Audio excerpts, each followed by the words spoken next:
Sometimes I feel like I'm starting to sound like my parents and other people in the older generations that constantly complain about how these kids don't play outside anymore.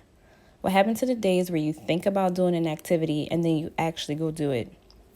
You can probably guess that I'm going to answer this rhetorical question with a line about how technology has played a huge role in the shift, how screens are making us passive and robotic, yada yada. And you'd be right. But I'm not so much interested in who's to blame as I am in what's going on.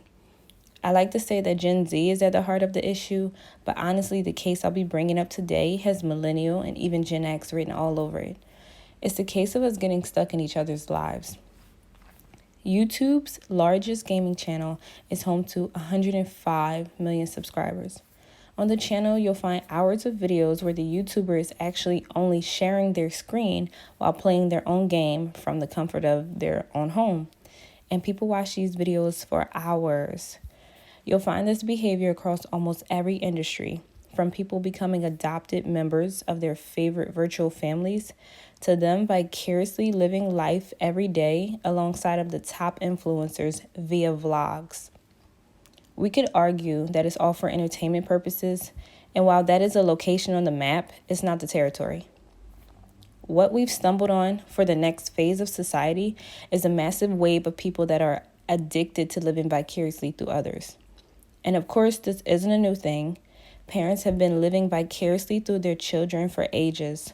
Star-crazed fanatics have been living vicariously through famous people for even longer.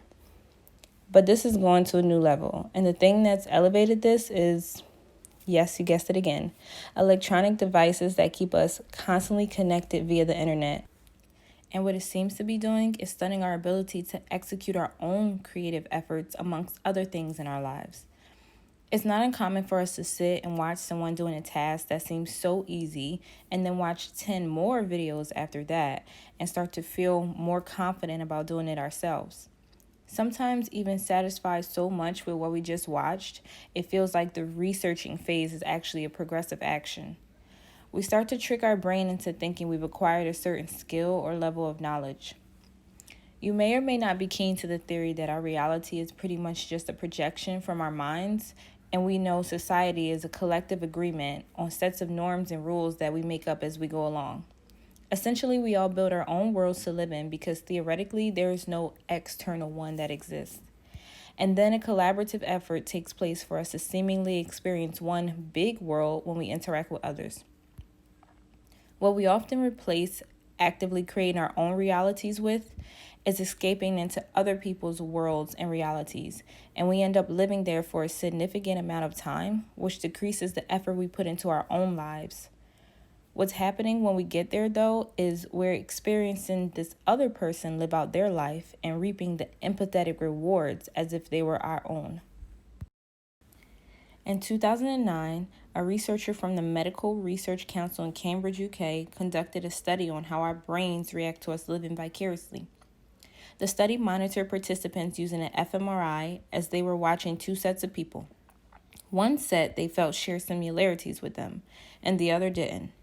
The volunteers observed the two sets of people compete in a game where the winners received cash prizes.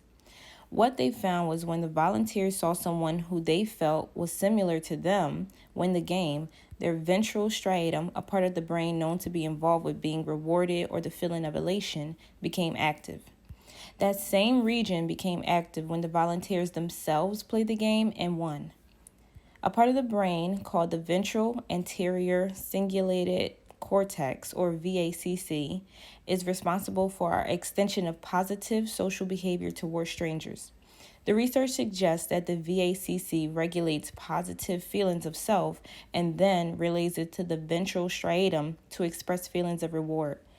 This happens even if we're only seeing ourselves being represented in other people. So, what happens to our creative endeavors and our lives for that matter when we can get the feeling of being rewarded over and over again through someone else without having to lift a finger? Well, a few things actually. In the case of confidence, this can go two opposing directions. You could firstly develop a constant state of illusion based on overconfidence, meaning you think you have way more of the skill or particular experience than you actually do. This can cause you to make promises you can't keep or even settle in life because you think you've achieved things you haven't actually exercised the full potential of yet. I will say that our habit of over-consuming pieces of other humans on the internet that only highlight the best parts of everything has skewed and distorted our ability to accurately measure reality. The other direction this could go in is diminishing confidence. People can make things look so easy on tutorials, so you think, okay, I can do that, that's easy. But when you have low self esteem and you're living vicariously through someone else, you might start to think, oh, I could never do that. Then it becomes, why are things so easy for them? What's wrong with me? We start to feel like things aren't actually for us and struggle with giving ourselves permission to explore the stuff we're interested in, almost like a phenomenon of self-imposed gatekeeping. This whole epidemic of living vicariously and being okay with perpetually dwelling in a state of mental simulation becomes a huge shock factor when you finally find yourself standing in the gap between who you thought you were and who you actually are. Something that starts off as just another pleasant hour of binge watching turns into a guilt trip down a slippery slope of self-degradation and sabotage. You probably don't want to hear this, but I don't have a solution or even know if we need a blunt fix at this point, since it's an occurrence with so many overlapping elements and affected areas.